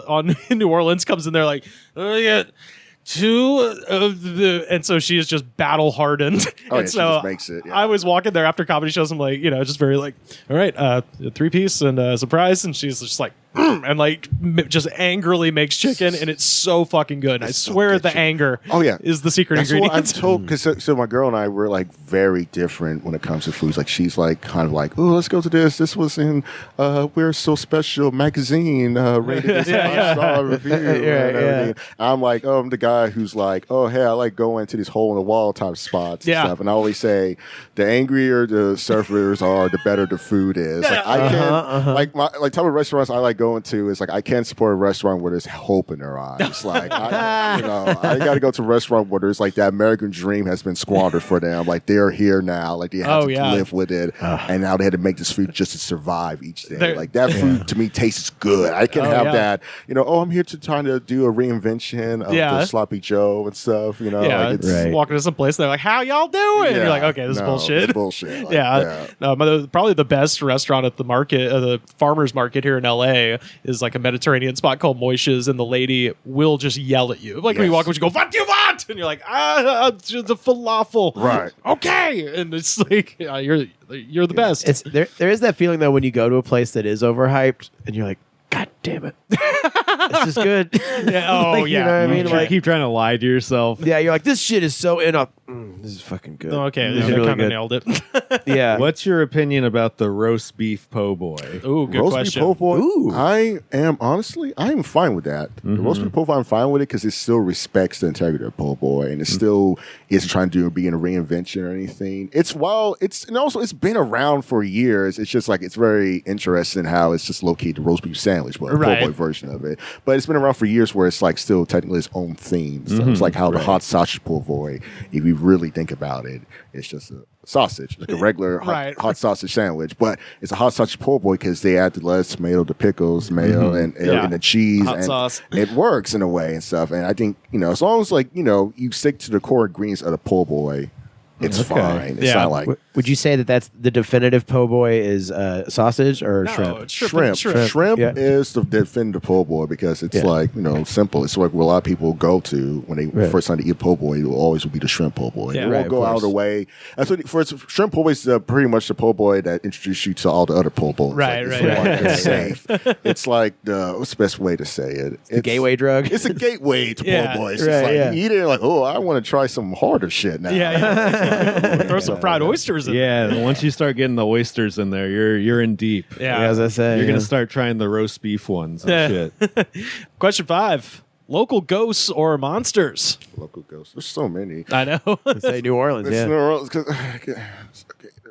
So I forgot what hotel it was, but there's a local legend that the owner of the hotel is still around there, and he's like an Italian man from the 1800s and stuff. Ooh. And everything, and it's like. He's pretty nice, apparently, from people's interactions with him. So it's pretty chill. Like, apparently, he's kind of like Morgan Freeman, where he'll just appear to you and just give you life advice. But he's Italian, though. It's like he's an Italian man. And I forget what the hotel's name is, but apparently his thing is like there's a bed bugs. Right. Like he'll basically be like, tell like if you find him on the floor. I forget what floor it is, but if you're in the floor, you'll find him walking around. He would ask you like, "Oh, do you like the hotel? How do you think about it?" It's good. And he's like, "Oh, that's nice." And he'll just ask about, "So where are you here for?" and stuff. "Oh, that's great." And he'll just like talk to you for a bit and be like, leave me a review on TripAdvisor. Pretty much like that. And then it's the heart of the industry. So not local. Speaking of Italians, there was this. Back in the 1920s, I would say there was this talking Axeman. Axeman, okay, my favorite serial killer ever. Okay, so the Axeman was a notorious. I don't know why I was supposed to say notorious serial killer when serial killers are already notorious. Yeah, it's like pretty much the definition of notorious. It's like notorious serial killers, not like those good serial killers. Notoriously unsolved. Yeah, unsolved. And because there was this man going around murdering people of Italian descent in New Orleans back in the 1920s called the Axeman with a fucking axe. With a fucking axe, and he was just murdering Italian people of descent because New Orleans has like a large influx of people of Italian descent because a lot of Italian people came down from the 1880s to the 1920s in New Orleans. Yeah, big port city. Yeah, and then they were murdering them to the point where there was a song called "The Axeman Coming." Yep, and it was about, I don't know if the legend is this, but I think it was. They said that someone found a note from the Axeman saying that, hey, if you play this song, I won't come to your home tonight. It was jazz specifically. It was, and he was a fan of jazz music, and he said, like, listen, play the song. If you play jazz music and you play the song, I will not come to your home and kill you. And so everyone got this record and was like playing the song and stuff over, so they'd be like, oh, and the cover version even just so funny in a way, basically, because it's like shows a family singing a song, they're like sweating outside a man with an axe, basically, and stuff. Yeah. And it's like the darkly funniest thing ever. The real crazy thing with the Axeman is he didn't have his own. Yeah. He took your axe from your shed and killed you with it. Pretty much. So why would anyone buy an axe? People just were leaving him out, I guess. But he wrote this. We actually talked about this. Did an episode with Anna Valenzuela probably like 2 years ago, and I read that letter, and it's so funny where he's like, dear citizens of New Orleans, like he's trying to be such a fucking edgelord, like supervillain guy. He's like, I am quite. Now that I have your undivided attention, it's like that fucking this dorky. Is the Axeman. Yeah, and he's just like, I am quite fond of jazz music, and any home playing jazz will be spared tonight when I fly over New Orleans. Like, it's the worst letter. I fucking hate it. But it's horrible. No, never solved though. Damn. Yeah, I was actually going to ask. When was this again? The 1920s. In the 20s. Okay. I never solved it. And then there's so many. There's what was her? She's the one where it's apparently it's like a naked woman walking around. And everything. I forgot what her name was. In New Orleans? Yeah. Like she's like a bride. Oh yeah, she was like a bride whose groom never showed up, so she died of a broken heart, and she like walks around the course. Apparently, she's supposed to be really nice and everything and stuff. Oh, okay. Like, no, nice personality, I should add. Not nice body. I mean, maybe a nice body too, but nice personality as well. Nice enough. For nice personality, and then it's like ghost worthy. Yeah. Just like and then. Yeah, there's that. And I'm trying to think, who is so what was her name? There's Madame Laveau. Oh, what's that? Yeah, not her. Yeah, I'm mixing her up. That's Madame Lalaurie? Yeah, like she's like apparently she like experimented on slaves and like Jesus. Yeah. And then Nicolas Cage accidentally bought her house without knowing, and apparently was sitting on his deck on Cinco de Mayo having margaritas with his family, and a ghost tour came by and was like, oh, and this is the most haunted house in New Orleans, and Nicolas Cage stuck his head over the balcony. He's like, wait, what?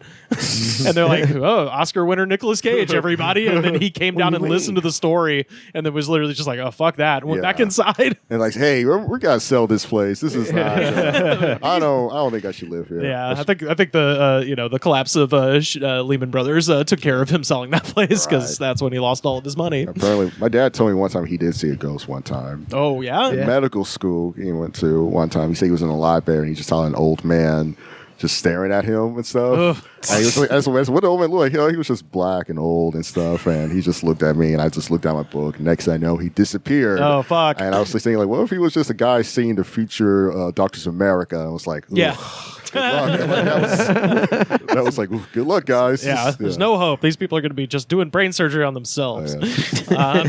And number 6, favorite thing that's not there anymore. Oh, Voodoo Fest. Oh, Voodoo Fest. R.I.P. Voodoo Fest. That's gone. Oh man, Voodoo Fest, Buku Fest. Pretty much like. Yeah, pretty much all of the festivals are pretty much disappearance. Just Jazz Fest. Jazz Fest is it. Yeah, it's like the main fest. Like Voodoo Fest is gone. COVID took that away. Yeah, I actually Fest took that away. I had a ticket for Voodoo Fest the year that they were going to, and they canceled it. No, I had it for 2005. For August of 2005, and Katrina happened. And they canceled it. So Voodoo Fest was mostly. It was like a Coachella. What was the genre? It was the same people who booked Bonnaroo. So it was very much those kind of vibes of just like we have every genre here. Yeah, and they'd have like the huge alternative rock bands and all that other shit. Yeah, it skewed a little more alternative rock than jammy like Bonnaroo. But I remember it was like going to be the Roots and the Flaming Lips and Ween and just like this fucking just great, smorgasbord of artists that I like. And then Katrina happened and they moved it to Memphis, I think. That was weird. It was like it didn't feel the vibe. I mean, my mom's from Memphis, but it's like it didn't feel the vibe in a way. It's supposed to be New Orleans. It's specifically Voodoo Fest. It's like, why would you? I think I just got no city has the exact vibe that New Orleans has. It is the most unique city in the country. Maybe. Absolutely. Well, that is a tour of Justin Otis's New Orleans, Louisiana. What a great city. It's time I'm walking to New Orleans. I'm walking to New Orleans. I'm gonna need 2 pair of shoes when I get through walking these blues. Yes, I'm walking to New Orleans.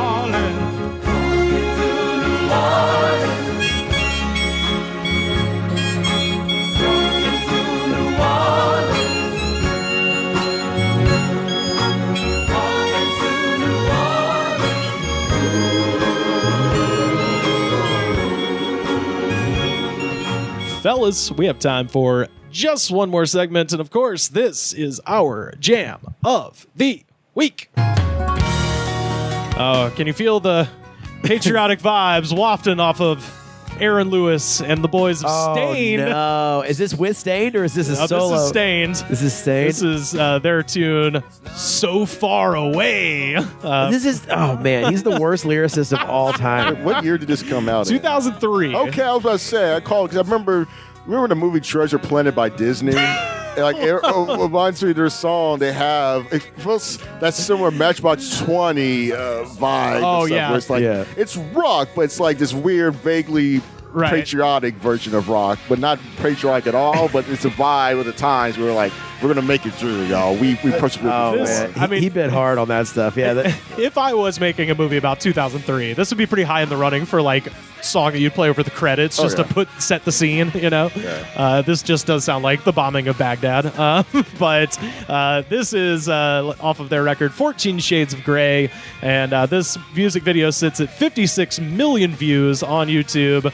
There are 6,695 comments, and y'all, I went through every single last goddamn one of them. That's a lot of How much time did that take? Man, all right, I'm not gonna lie, because this is lie to us, a long please. time, a very long time, You can lie, because this comment section, without a doubt, is the saddest comments I've ever read.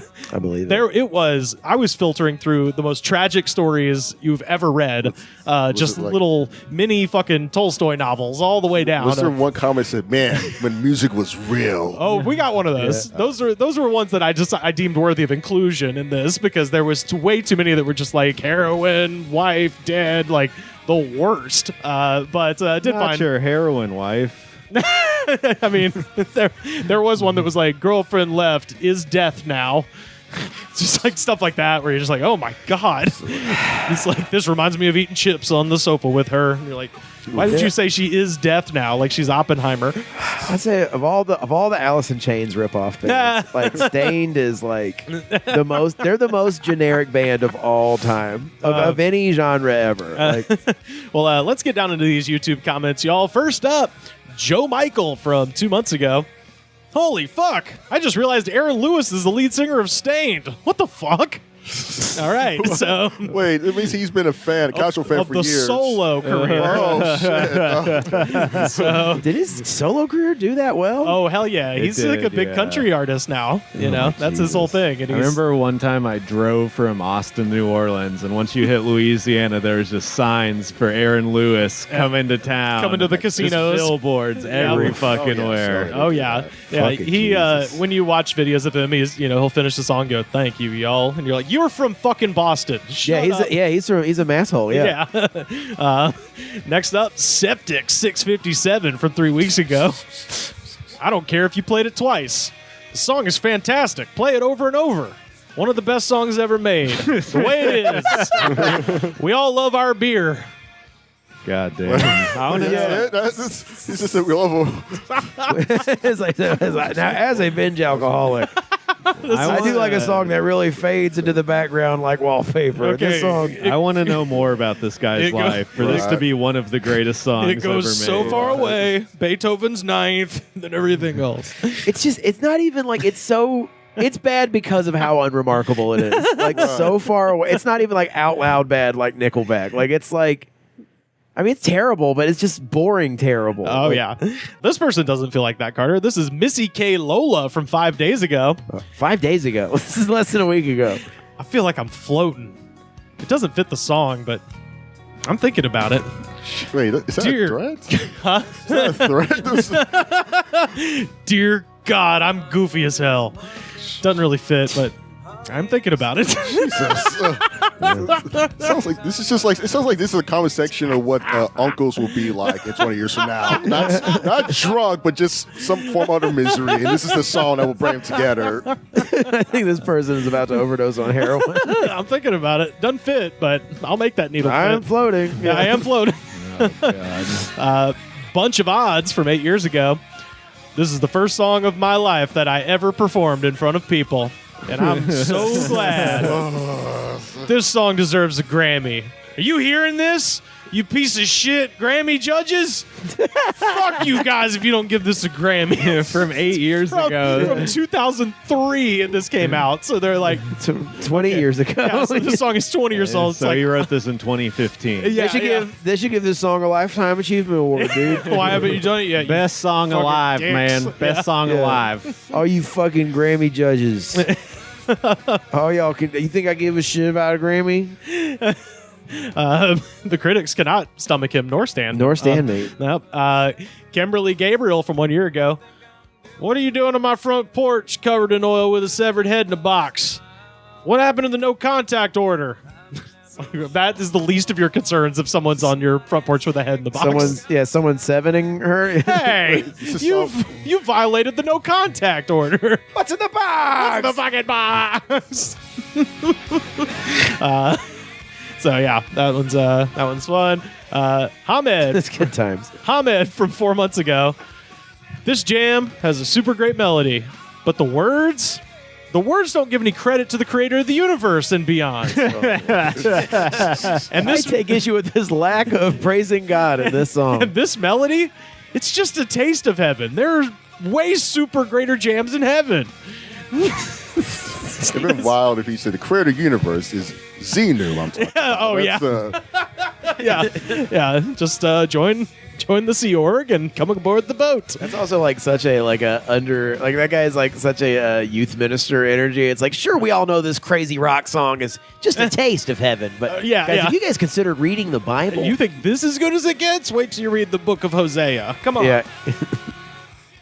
Yeah, no, I just like that this person is so galaxy brain. They're like, all right, I know people are thinking I like this song, but what if I got them thinking this song is only partial view of what heaven actually is?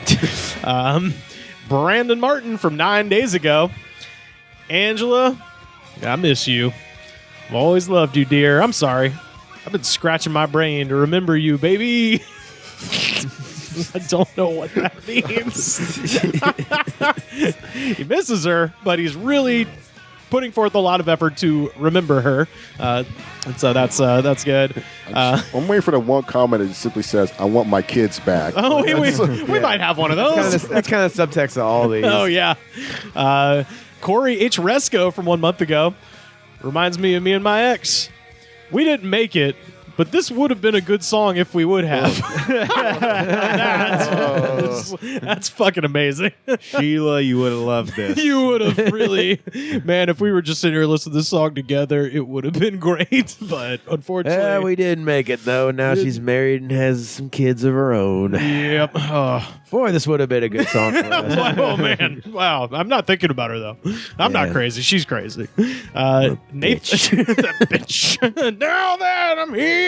What is this? What is the song about? Being so far away, even though they're here. So it's just like a metaphor for anything these crazy people want pretty to much. act to. Vague song. Yeah. As much as Aaron Lewis wants to be like all fucking Toby Keith, he is a new metal guy. And so far away is the most overused, vague new metal lyric ever. Oh, yeah, yeah. And I found it very fun. There was a lot of these commenters that were like, yeah, he's a fucking crybaby, but he loves Trump, so I love him. And you're like, that is faint praise. Just be like, yeah, you were a stupid idiot, but, our politics align. Nathan J. Yoti from 5 years ago. 2018 music. It's all about ass drugs, money, auto-tone, fake life, and only sing, oh shit, yeah, fuck, bitch. So that is his interpretation of 2018 in music. Oh shit! Yeah, it's all ass drugs and auto tone. And he did write ass drugs as one word. I assume that's a typo, but it is very funny to call it. Be like, all these kids are doing ass drugs. I heard about butt chugging. It's like when you parachute Molly. It's ass drugs. They're butt chugging outside my front lawn right now. This is a great song to be angry about rap too. Oh, I know. Yeah. This one is William D. Connor from 2 months ago. And I don't know who he's replying to, but somebody obviously pissed him off. I was raised in the countryside, sister. Music is numerical, and songs that resonate in us is God's magistrate. He's like, I want to meet. Why does God have a judge, a magistrate? Isn't God the judge? He's subletting. He's definitely trying to say majesty. I suppose. Judge Dredd. Yeah, an executioner. Yeah, I'm God, but I'm like, yeah, this is my helper, Judge Dredd. Enjoy as I always do. I trust my Father, my God will soon end the stupidity of humanity. Uh-oh. Now it's turning into Robert De Niro and Taxi Driver. Someday a real rain's going to come. This song triggers it. This is his like helter skelter. It's the AI and the governments that will not control it that humanity should worry about. Me, myself, have done good since age 12 or 13. I do not lie. I am a serious person. Clearly. Yeah, obviously. This one, we finally got confirmation on a long-standing theory that a lot of this is speech to text, because this guy has a little speech-induced typo. People are busy. They're driving. They're drunk driving. They're drunk driving home. They might not know how to read or write. Yeah, they're illiterate. This has a speech-induced typo that is that exposes the whole thing. Dylan Manfredi from 8 months ago. See, my life turned different.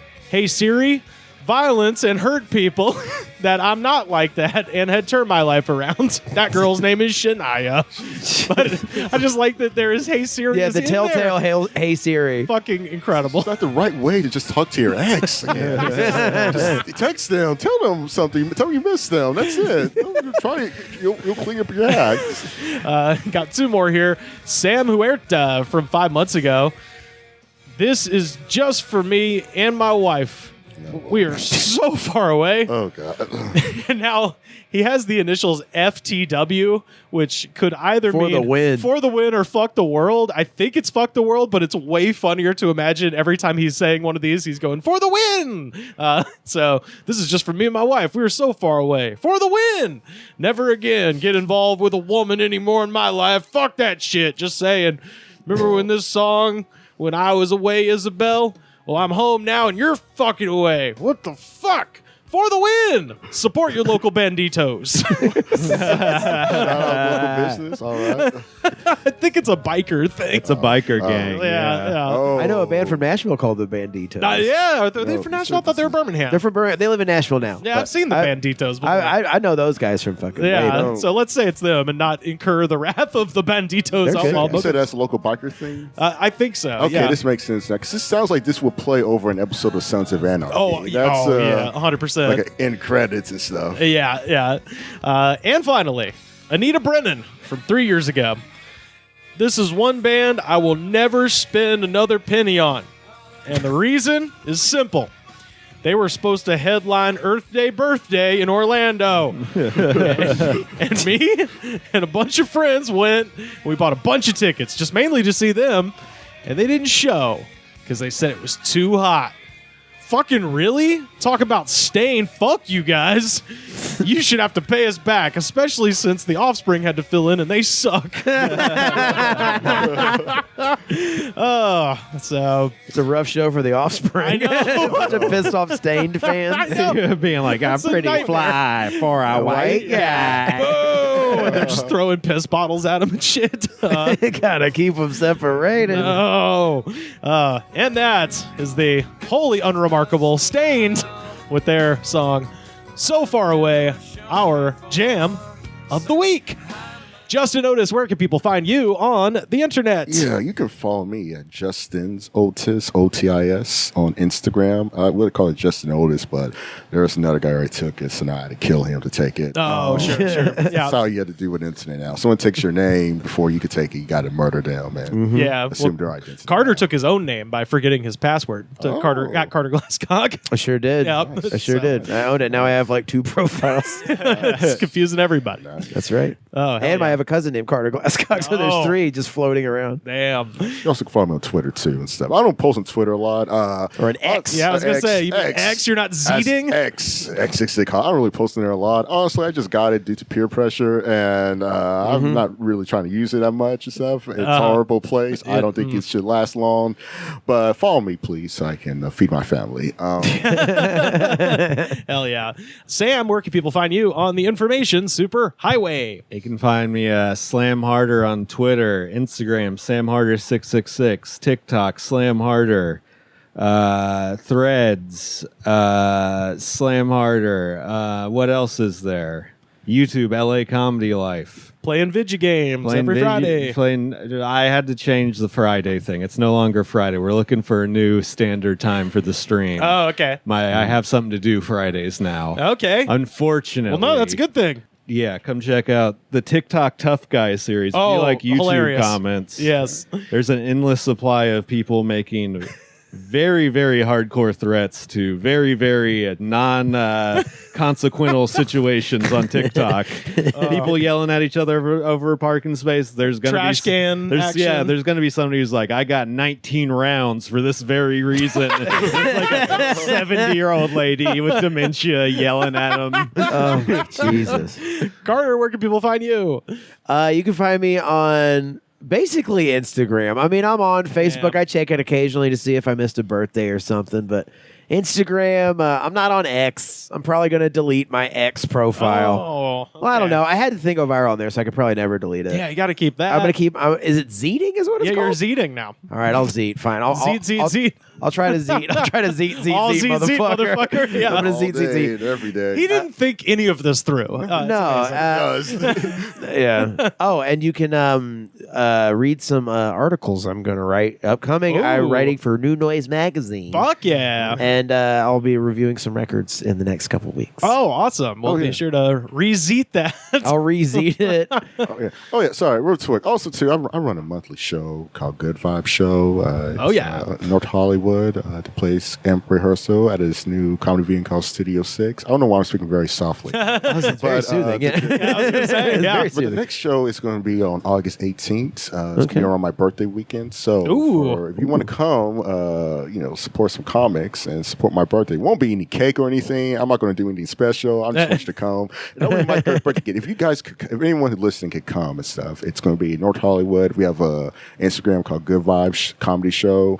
You can follow for the updates of the show. Tickets are $15. All right. Purchase a ticket, get 2 free drinks. So if you're an alcoholic, perfect. Is it day your birthday is the show? No, my birthday's the day before the show, the 17th. The show's on August 18th. Okay. So bring that present. Yeah, bring that present. Bring the weed. Bring anything. We're pretty chill. Yeah. Birthday cake flavored bang. Exactly. Yeah. Bring me some. Thank you, Sam. Bring me some birthday cake flavored Bane. I will really appreciate that. I will drink it on stage and I will throw up, but I'll be happy because you came through for the show. So, Hell yeah.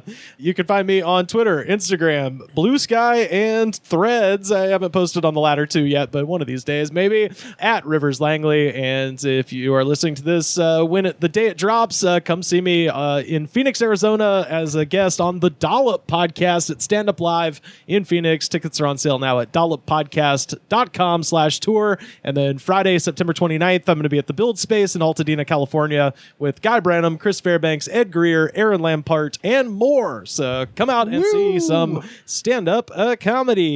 And you can find our show on X, whatever, at The Goods Pod. And we are also on Facebook, facebook.com/TheGoodsPod. The best way to support this show, head to patreon.com/TheGoodsPod. Second best way to support our show, head to Apple Podcasts, rate, review, and subscribe. Show the attitude of gratitude, because if you do not have the attitude of gratitude, Daddy, we're going to make you do brain surgery on yourself.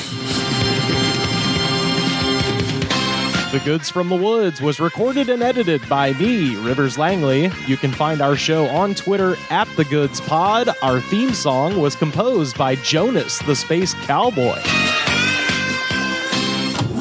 This was a Brain Freeze podcast.